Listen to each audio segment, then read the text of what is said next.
everyone, this is Kim Hilsenbeck here with the City of Kyle. I'm out here today at our wastewater treatment plant and I am with Jason Beamer, who is our Division Manager of Treatment Operations. It means he runs the whole plant along with many other tasks in the city.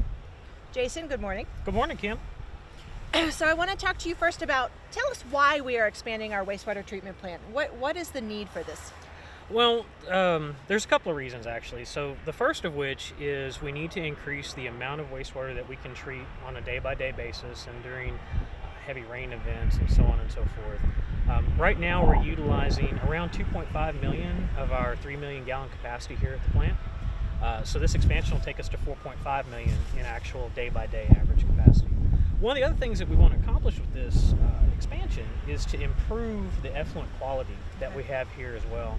Okay, and so for those people who don't know, what is effluent? So effluent is the water that leaves the plant that has been completely treated. It's bacterially inert. It'll match or be better than the water quality that's in the creek already. And where does our effluent go right now?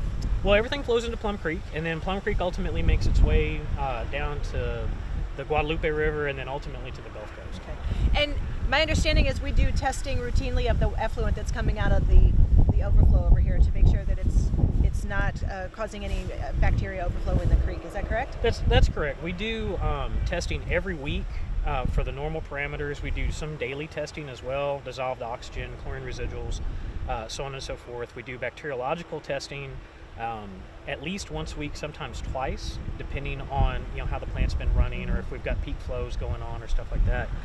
We also do biological monitoring in the creek with our laboratory, where we actually take our effluent, we take creek water, and there's a very complicated process that the lab actually splits those waters up into different proportions. They use flathead minnows and a couple of other animals, aquatic animals, put them in the water and they see how well they do to make sure that the water leaving the plant, regardless of any of the individual characteristics, is overall not harming the creek. Okay, so we've talked a little bit about why we need an expansion of our plant. We've talked about effluent. Let's talk about where we are in the plans and the schedule. We heard some folks say that they thought we were behind schedule, or that even we were at a spot where maybe the state was going to take over our wastewater treatment plant, and I'd like to address some of those concerns. Okay, so in answer to the state taking over our plant, that's absolutely false. There is no reason to believe that. We've not been told anything like that. Moreover, the state of Texas does not have the ability. They don't have licensed operators to come run a plant. Right. So that's patently false. Okay. So Jason, where are we in the schedule, the plans of the plant expansion? Where we are in the overall schedule is about where we thought we would be at this point. The next major step is to get a complete set of plans. We'll send those to TCQ for review and approval, and then we'll go ahead and send the whole thing out for a contract early in next year, first quarter next year, and then we will hopefully break ground late spring, early summer with the initial groundwork. Okay, so of 2018. Of 2018. But yeah, overall the process is going well. We're trying to balance a lot of different things in these designs. We know we have issues with potential flooding. This plant's built right at the flood line, so we're going to have to do some flood prevention and protection measures. We're going to try and construct a new road to take the daily traffic for the plant out of the homeowners subdivision, route it out to Heidenreich. And then in between that, we're going to try and remove the existing chemical feed systems, replace those with more modern systems that have better capacities and better abilities to treat. We'll add filtration, a proper operations center, to house the staff that need to be here to run everything.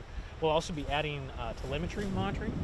We'll be adding a level of automation that will give the staff the ability to see when things potentially are starting to go wrong, even if there's nobody here.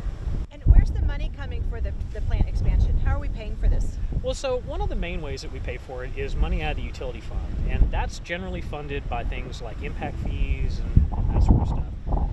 And impact fees, so for folks who don't know, is when you start new construction, there's an impact fee, right, to have a connection to the city's wastewater system. Yes, whether it's an individual or whether it's a developer putting in houses or what have you, they all pay an impact fee, correct.